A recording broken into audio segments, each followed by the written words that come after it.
روح بن قاسم نے بیان کیا، ان سے اسماعیل بن امیہ نے، ان سے یحییٰ بن عبداللہ بن صیفی نے، ان سے ابو معبد نے، اور ان سے ابن عباس رضی اللہ عنہ نے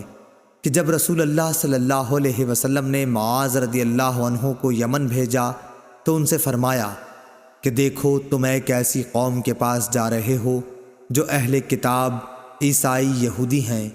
اس لیے سب سے پہلے انہیں اللہ کی عبادت کی دعوت دینا۔ جب وہ اللہ تعالیٰ کو پہچان لیں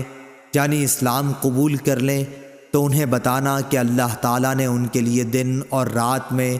5 نمازیں فرض کی ہیں۔ جب وہ اسے بھی ادا کریں تو انہیں بتانا کہ اللہ تعالیٰ نے ان پر زکوٰۃ فرض قرار دی ہے جو ان کے سرمایہ داروں سے لی جائے گی جو صاحب نصاب ہوں گے، اور انہی کے فقیروں میں تقسیم کر دی جائے گی۔ جب وہ اسے بھی مان لیں تو ان سے زکوٰۃ وصول کر، البتہ ان کی عمدہ چیزیں زکوٰۃ کے طور پر لینے سے پرہیز کرنا۔ صحیح بخاری حدیث نمبر 1458۔